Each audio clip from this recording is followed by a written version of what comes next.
As I walked past Aunt Olivia's living room, the murmurs trailed me like a poisonous mist. Every discussion seemed to end as I passed, just to start up again a little distance away in whispered tones. I caught pieces. Can you believe she would? After everything Rachel has done for her. I clutched my glass of wine tighter, my hands shaking. I'm Sophia, and I was the responsible sister 2 weeks ago. The trustworthy one. The person who always acted morally. It's amazing how easily people can change your tale to fit their needs. Sophia, my mother said, breaking the muttering. Come help me in the kitchen, sweetie. Her smile was too forced, too bright a show for the crowd. I was thankful for the escape and followed her. But she stopped smiling when we were by ourselves. She muttered, You need to fix this with your sister, as she took dishes out of the cupboard. This family can't handle another drama. I cautiously put down my glass. Fix what, exactly? She lowered her voice. The fact that Rachel drained your shared savings account for her Mediterranean cruise? Or that she's now telling everyone you're refusing to help with her wedding out of jealousy? The coldness in my voice made Mom wince. Rachel, the child with the golden hue. The sister who embezzled $660,000 stat Dad had left for us both. The door to the kitchen flew open before I could speak another word. With her new engagement ring shining in the light, Rachel walked in with ease. She chirped, Oh good, you're both here. Liam and I were just talking about the venue we love. It's perfect, but we need to put down a deposit by Friday. I felt my gut tighten. It's coming. With wide eyes and a gentle voice, Rachel turned to me and begged, I know you're still mad about the vacation thing, but this is my wedding. You're my sister. You can't just, I arched an eyebrow. Can't just what? Say no when you want to spend more of our money? Rachel's voice became irritated. It's not like that. There was no comedy in my laughter. You spent our entire inheritance on a 2-week vacation with your friends. And now you want me to fund your wedding. Mom began, girls. But Rachel didn't continue. She yelled, At least I know how to enjoy life. All you do is work and judge everyone else. You're just jealous because Liam and I found love while you're still alone. There was silence in the kitchen. I saw heads turning toward us through the entrance. Rachel was an expert in her field. She was always able to turn a situation to her advantage. As expected, Aunt Olivia showed up in the doorway with a worried look on her face. She said, Is everything okay in here? Rachel started crying. Just in time. Why she hates me so much is beyond me, Rachel cried. After everything. Aunt Olivia turned to face me, her face hardening. Maybe you should leave. I surveyed the space. My mom's expression was very reserved. Rachel's performance was perfect. Noah, our cousin, is shifting uneasily. Ethan, my best friend, appeared as though he was about to toss a chair. And I came to a realization. They took her word for it. They wanted to, anyway. Rachel, the golden sister who was infallible, had always been the favorite. I forced my voice to remain steady as I exhaled slowly. I think I should go. I was greeted at the entrance by Ethan. Want me to set the record straight? I gave a head shake. Let them believe what they want. For now. Ethan's gaze narrowed. For now? I nodded, already formulating a plan. Did Rachel wish to engage in some gaming? All right. However, she overlooked a crucial detail regarding her older sister. What's that? Inquired Ethan. I showed him the banking app on my phone, which contained all of the transfer history. I document everything. I had finished allowing her to compose the story. My hands were no longer shaking as I drove home that evening. The pain persisted. However, it was being replaced by something else. Willpower. With her stories and emotions, Rachel might have won this round, but she had made one important error. She had misjudged the strength of my proof, and how well I could deliver it. Did they want a tale? All right. This time, however, it would be supported by hard data, timestamps, and receipts. Go for it, little sister. Go for it. I was silent for the following few days. I didn't answer calls or reply to SMS. I needed time to plan and think. However, Rachel, she started working right away. By the end of the week, I was formally the antagonist in the tale of our family. Mom called to tell me that by declining to assist with Rachel's wedding, I had humiliated her. I received an SMS from Aunt Olivia saying that families should support each other. In a message, Cousin Noah stated that he didn't want to take sides, but Rachel was really upset. The worst part? Rachel wrote a lengthy, heartfelt post on Instagram, on how some people simply cannot be happy for other people. All I wanted was a small contribution to my wedding, she stated in her letter. But jealousy makes people do ugly things. I just hope she finds happiness someday. There was an abundance of sympathy in the remarks. You deserve better, Rachel. She's always been bitter. Ignore the haters. Your wedding is going to be amazing. Don't let toxic people ruin it. And my own favorite, OMG, is this about your sister? What a horrible person. Rachel was an expert in her field. Before I could even say a word, she was making me the bad guy. That was okay, though. Since I have information. The initial break in Rachel's tale, it began with an Ethan text. You need to check Rachel's Instagram. Now. I opened the app with a groan, expecting to see another pitiful post. However, this was terrible. A GoFundMe has just been announced by Rachel. Theme, help us have our dream wedding. Summary, after a devastating family betrayal, Liam and I are struggling to afford the wedding we planned. Any support would mean the world to us. Already she had raised $12,000. I blinked. A terrible betrayal of family. Was she really making me the bad guy and conning strangers into paying for her wedding? I became enraged. I wasn't alone either. Another message was sent by Ethan. Malik wants to talk to you. Says it's important. One of our cousins was Malik. Quiet, perceptive, and difficult to fool. Something important was going on if he wanted to chat. I gave him a call right away. Hey, he said in a tight voice. I need to tell you something about Rachel. What about her? He paused. She borrowed money from me too. I went cold. How much? 15,000. I almost dropped my phone. Rachel had informed everyone in our family that I was not going to assist her, that I was resentful, self-centered, and envious. In the interim, she was taking out loans from as many people as possible.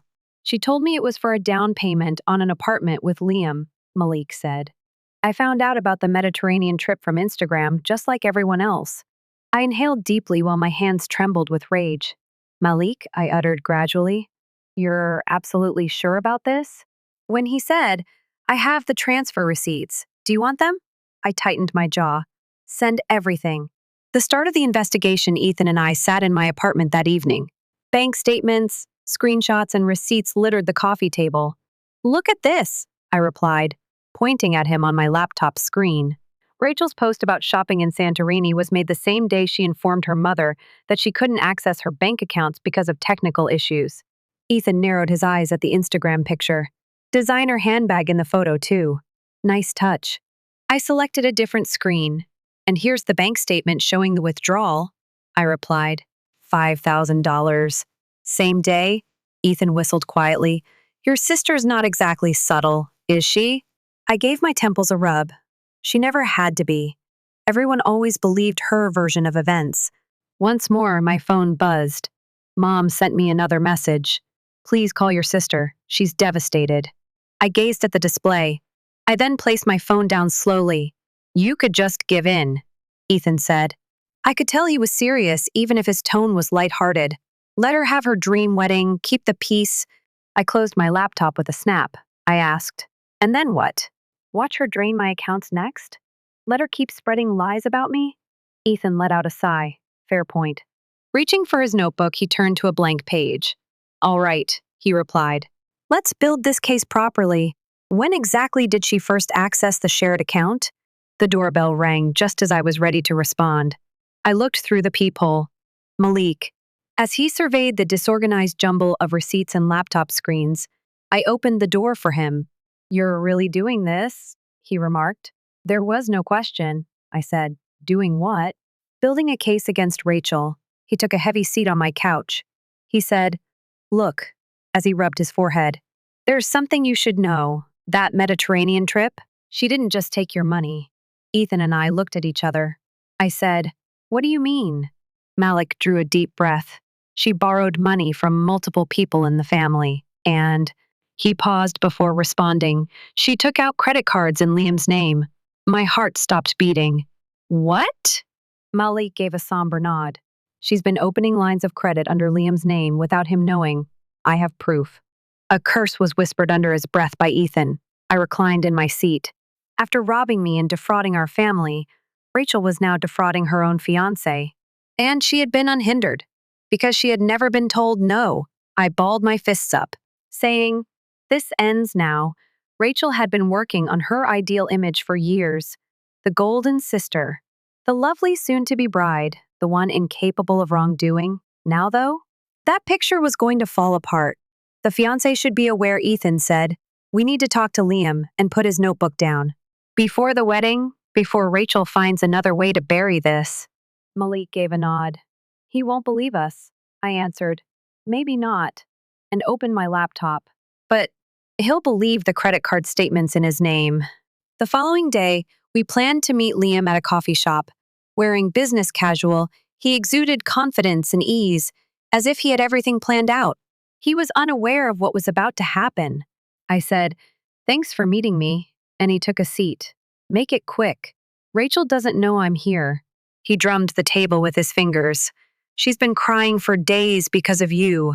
I didn't respond. I moved a folder across the table instead. "Before you marry Rachel, there are some things you need to see." Liam let out a sigh. "If this is about the vacation money, it's about the credit card applications she submitted in your name."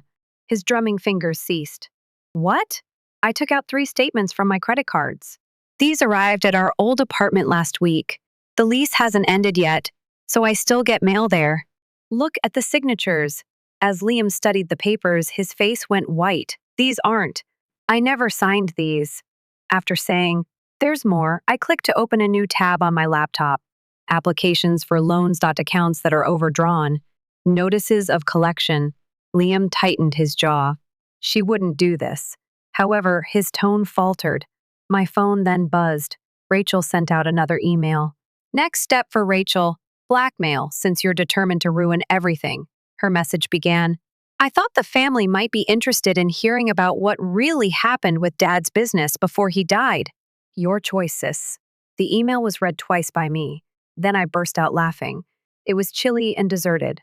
Ethan uttered the disbelieving words. "She's blackmailing you now." "What business scandal?" "I was in college when Dad died," I said. "Doesn't matter," commented Malik. "She knows if she makes something up, people will believe her." I shut down my laptop and got to my feet. "Liam," I replied, "you deserve to know what you're marrying into. But what you do with this information is up to you." He was sitting there looking at the papers in disbelief. When I left him, the scam on GoFundMe gets worse. Ethan was browsing Rachel's GoFundMe page back at my flat when he abruptly stopped. His words, "You need to see this," the fundraiser had been updated by Rachel. "The betrayal runs deeper than I thought," she stated in her letter. "Turns out, my sister has been hiding money from our father's estate. She's trying to sabotage my wedding while keeping a fortune for herself. If anyone deserves support, it's me." $20,000 was raised. On the basis of a total fiction, thousands of dollars were being donated. My stomach twisted. Once more, my phone buzzed. "Mom, we need to talk, now." The argument at Mom's house. The house was packed when I got there. Mom, Olivia, and Aunt Rachel. Half of the family. An intervention was made. For me, Rachel was trembling and covered in tears as she sat at the kitchen table. "I didn't want to say anything," she moaned. "But Sophia left me no choice." Mom folded her arms. "Sophia, we need to know the truth. Did you hide money from your father's estate?" I let out a slow exhale. I was a sophomore in college when Dad died, 300 miles away. How exactly would I have embezzled money? The look of Rachel wavered. Aunt Olivia stepped right in. "It all makes sense now. That's why you're so defensive about money." Rachel gave a theatrical nod. "Dad caught her stealing, but he covered it up to protect her. That's why she's so obsessed with my wedding. She's trying to make up for what she did." There were murmurs in the room. I inhaled deeply. I then took out my phone. "Should we talk about the GoFundMe scam? Or the credit cards you opened in Liam's name?" Rachel turned pale. "You talked to Liam?" Coldly, "Someone had to," I murmured. "Just like someone has to stop this before you destroy more lives than just mine." Aunt Olivia gave a sigh. "You're lying." However, I saw a shift in Mom's expression. For the first time, she was thinking. "Mom," said Rachel, slowly. "What credit cards?" Rachel leaped out of her seat. She yelled, "She's making it up. She's always been jealous of me. She's trying to ruin my wedding because she's alone and bitter." I took a folder out and set it down on the table. These are fraudulent applications, I replied. These are bank statements. These are screenshots of her begging for money from family while pretending to be rich online. A credit card bill bearing Rachel's fake signature was picked up by Mom. Her hands trembled for the first time. With hazy eyes, Rachel muttered, "Why are you doing this to me?" The reason I said, "Because you need to stop, Rachel," was even. You've lied to everyone, stolen from family, and scammed strangers. I can't let you keep doing this. Rachel's mouth quivered. Then she stood up straight. If you do this, she said, if you show people those documents, she lowered her voice to a perilous whisper, I'll never forgive you. I gave her a look. My sister wasn't here. My sister's face was being worn by a stranger. Funny, I muttered as I turned to go. That's exactly how I felt when you stole Dad's money. Behind me, the screen door crashed. Then I heard my mother's voice. Low, I mean it. Rachel, show me those credit card statements. Now. A chilly sense of contentment descended onto my chest. This time, Rachel wasn't winning. The family meeting has been scheduled. Malik sent me a text that night, and my phone buzzed. Jasmine's story is falling apart. Mom and Aunt Olivia want a family meeting before the rehearsal dinner. Then Ethan sent an SMS, ready for tomorrow? I examined the PowerPoint presentation, the evidence folder, and the receipts. I typed one word back, ready. For tomorrow? At last, Rachel's lies will be exposed. It seemed unreal on the day of the family gathering. I wasn't the target of an ambush for once. I was ready this time. I met Malik and Ethan outside of Mom's house. Are you ready? Ethan said, holding the evidence folder. I gave a nod. She's not talking her way out of this one. Malik breathed out slowly. You realize Rachel's not going to go down without a fight, right? I said, let her fight, and moved forward. I have facts. She only has lies. I shoved the front door open. The whole family was waiting inside. Playing the victim, Rachel sat on the couch with her chin up and her arms crossed. Mom was silent as she stood next to her, observing. In the dining room, Aunt Olivia and other cousins sat and whispered to one another. The folder was placed on the table by me. Let's get started, bringing Rachel's fraud to light. I looked at Rachel. Do you still deny taking out credit cards in Liam's name? She laughed. That's a ridiculous accusation. Over the table, I slipped the first document, an application for a credit card, with a fake signature from Liam, then another, and yet another. Rachel's face went white. She said, Where did you get those? Calmly, the bank sent them, I said. When fraud is suspected, they notify the account holder. Liam, who had remained silent, got to his feet. He responded, You stole from me, in a trembling voice. Rachel's gaze raced across the room in search of assistance.